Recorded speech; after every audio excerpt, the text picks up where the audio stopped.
Fala pessoal, tudo bem com vocês? Sejam bem-vindos a mais um vídeo aqui no canal.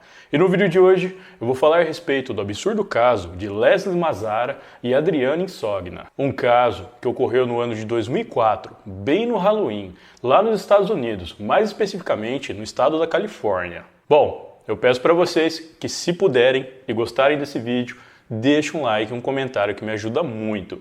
Então, sem mais delongas, bora pro vídeo. Naquele último dia de outubro, as colegas de quarto, Adriane Insogna, Leslie Mazara e Laurie Meanza, passaram a noite distribuindo doces para as crianças que tocavam campainha de sua casa, localizada na Dorset Street. Era o Halloween do ano de 2004 e a tranquilidade de Napa, na Califórnia, seria abalada por um crime terrível. Por volta das 11 da noite, as luzes da casa estavam apagadas e todas as três já haviam entrado. Adriane e Leslie foram para os seus quartos no andar de cima e Lauren para o seu quarto no andar de baixo. Tudo estava normal, até que por volta das 2 da manhã, Lauren foi acordada pelo som de vidro se quebrando e um grito aterrorizante em seguida. Ela se levantou silenciosamente de sua cama e subiu as escadas para averiguar o que teria acontecido, mas parou quando ouviu o som de passos descendo as escadas em sua direção. Apavorada, Lauren saiu correndo pela porta dos fundos e se escondeu no quintal. Neste momento, ela ouviu o som de alguém saindo pela janela do porão. Depois de alguns minutos completamente imóvel, ela resolveu entrar em casa. Ela foi em direção ao quarto de suas amigas, ouvindo o choro desesperado de Adriane. No quarto, Leslie estava deitada de bruços e havia muito sangue. Já Adriane estava agachada atrás da cama, ainda viva, mas muito ferida. Havia tanto sangue no chão que quando Laurie entrou no quarto, ela escorregou e caiu. Ao perceber a situação macabra em sua frente, ela imediatamente tentou ligar para o 911, mas o telefone estava mudo. Ela então pegou seu celular para pedir ajuda, enquanto corria para o seu carro que estava na garagem. Chegando na garagem, ela ficou com medo de entrar, pois acreditava que a pessoa que atacou suas amigas ainda estivesse pela área. Ao receberem o chamado, os paramédicos chegaram rapidamente à residência. Leslie entrou em óbito ainda no local. Já Adriane foi levada às pressas para o hospital, mas infelizmente acabou falecendo devido aos seus graves ferimentos. Ambas foram perfuradas inúmeras vezes por um objeto pontiagudo com lâmina, que as autoridades acreditam ser uma faca. Lauren disse para a polícia que não tinha visto ninguém, mas que ouviu a hora em que suas amigas foram atacadas. Durante as investigações, os policiais vasculharam a cena do crime e encontraram pontas de cigarro do lado de fora da casa.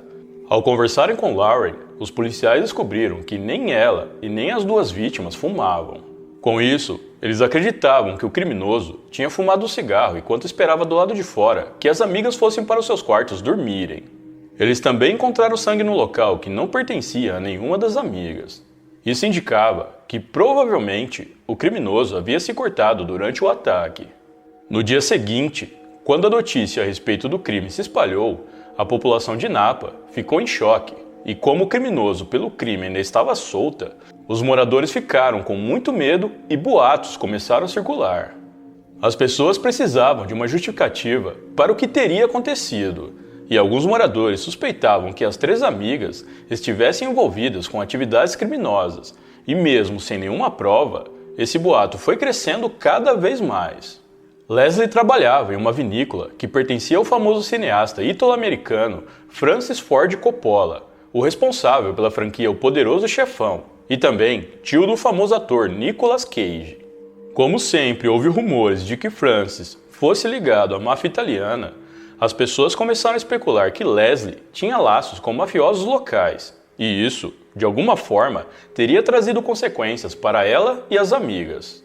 Bom, nenhum desses rumores tinham qualquer base na verdade ou fatos. Para a polícia, Leslie era o alvo principal do criminoso. Ela foi a primeira a ser atacada, e com muita ferocidade. As evidências indicavam que ela estava dormindo quando tudo aconteceu, e tentou fugir do seu agressor assim que acordou, indo em direção ao quarto de Adriane. Adriane, ao que parece, ouviu o ataque e correu em defesa de sua amiga, sendo atingida no processo. A polícia começou a investigar os antecedentes das amigas, bem como seu círculo de amizade e possíveis ex-namorados. O objetivo era encontrar qualquer indício de que alguma delas teria um inimigo. Os detetives descobriram que Adriane Insogna, aos 16 anos, havia sofrido um grave acidente de carro. O veículo dela capotou 3 vezes e ela bateu a cabeça na calçada após ser arremessada pela janela. Os médicos disseram que ela só sobreviveu por um milagre. Quando Adriane voltou para a escola, poucos meses depois, embora sofresse com a perda de memória, ela se curou e se destacou na escola, ganhando uma bolsa de estudos para estudar na Universidade Estadual Politécnica da Califórnia, conseguindo assim realizar o seu sonho de se tornar uma engenheira civil. Após a faculdade, ela foi contratada pela prefeitura da cidade de Napa. Pouco depois de ser contratada, ela começou a namorar um rapaz chamado Christian Lee. O relacionamento deles era conturbado e eles viviam terminando e voltando. Ela vivia dizendo para ele que queria um compromisso mais sério, mas ele dizia que não estava pronto.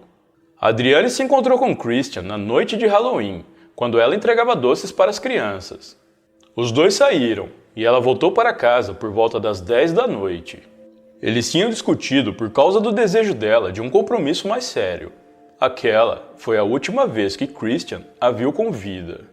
Apesar desse pequeno problema com relação ao namorado, Adriane levava uma vida tranquila. Ela tinha poucos amigos, mas era querida por todos eles, apesar de ser considerada muito tímida e não sair muito para as festas. Já Leslie Mazzara, ao contrário de Adriane, tinha muitos amigos e era extremamente extrovertida. Em sua cidade natal, ela foi escolhida a rainha da beleza e pensava em se tornar professora ou advogada, mas parecia indecisa sobre isso. Sua mãe, Katie, tinha ido para Napa e convidou a filha para passar o verão com ela, onde trabalhava em uma vinícola. Desde o momento em que Leslie chegou a Napa, ela amou o lugar. Quando sua mãe foi embora, ela resolveu ficar e foi contratada por Francis Ford Coppola após uma indicação dos ex-patrões dela. É dito que a jovem gostou tanto da cidade e de trabalhar na vinícola que começou a cogitar a possibilidade de um dia construir uma carreira no ramo do vinho. Para a família de Leslie, a jovem sempre foi muito ponderada e jamais se meteu com as pessoas erradas. Por conta disso, eles ficaram despreocupados. Afinal, ela era uma garota inteligente e Napa era uma comunidade segura e familiar. Em questão de relacionamento, Leslie não parecia ser do tipo que gostava de namoros sérios e duradouros. Segundo relatos, ela chegou a namorar 2 homens ao mesmo tempo, e ambos eram muito mais velhos que ela. As pessoas até brincavam dizendo que ela era uma destruidora de corações, mas Leslie dizia que não era intencional e que simplesmente fazia isso sem querer. Durante as investigações sobre o crime, o computador de Leslie chegou a ser vistoriado e um e-mail de um ex-namorado dela chamou a atenção dos policiais. Os dois já tinham terminado muitos anos antes do crime, depois que ele a pediu em casamento e ela o recusou. No entanto, os detetives descobriram que ele a havia procurado dias antes do crime. Um outro homem, também pretendente dela, teria pago uma viagem luxuosa em um cruzeiro para a jovem e ainda dado um carro de presente para ela um mês antes do crime. Naquela época, ela tinha viajado para a Carolina do Sul para o casamento de uma amiga, e lá ela recebeu diversos presentes de inúmeros outros pretendentes que queriam algo a mais com ela. Não era incomum vê-la discutindo com algum dos seus amantes ao telefone, mas ela nunca pareceu se preocupar, ou mesmo sofrer algum tipo de ameaça antes. Entre Adriane e Leslie, parecia muito mais provável que Leslie fosse o alvo pretendido do criminoso. Os detetives acreditavam que ela poderia ter cruzado com alguém que ficou obcecado por ela. Isso porque o crime claramente não foi aleatório. Nada foi roubado. E o criminoso ainda teria esperado várias horas do lado de fora antes de entrar na casa. Estava mais que claro que tudo foi premeditado. A polícia entrevistou mais de 1.500 pessoas e enviou diversas amostras de DNA para comparar com o sangue encontrado fora da casa, mas nenhuma correspondência foi encontrada no banco de dados da polícia. Eles interrogaram Christian Lee, o rapaz que estava saindo com Adriane, e pediram uma amostra do seu DNA.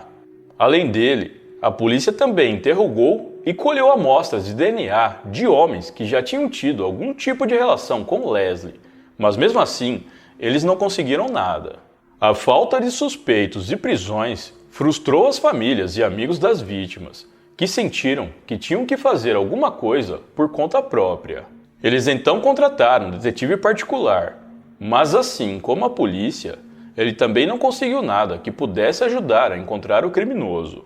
O tempo foi passando e em setembro de 2005, quase um ano após o crime, a polícia local decidiu divulgar publicamente as provas sobre as pontas de cigarro que haviam encontrado e o fato de serem da marca Turkish Gold, uma variação do cigarro Camels.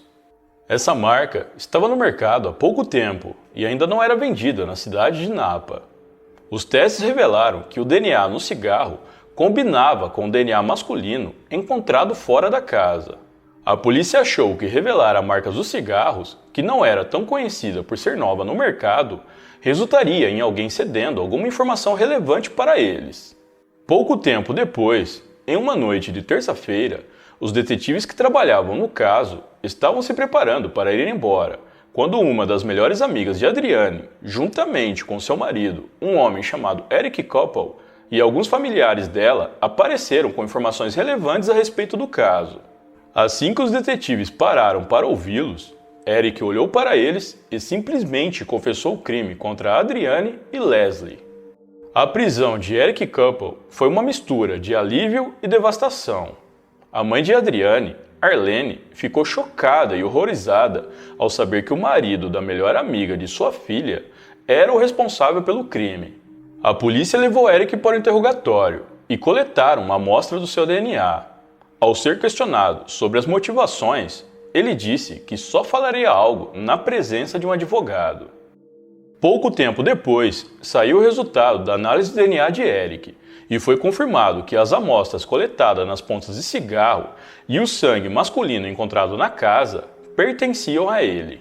Em janeiro de 2007, Eric Koppel foi levado a julgamento e, após um acordo judicial para não pegar a pena capital, ele foi condenado à prisão perpétua sem possibilidade de liberdade condicional. A esposa dele declarou publicamente que apoiava o seu marido, chegando ao ponto de dizer a ele que não haveria nada neste mundo que a faria amá-lo menos, nem mesmo um crime tão brutal.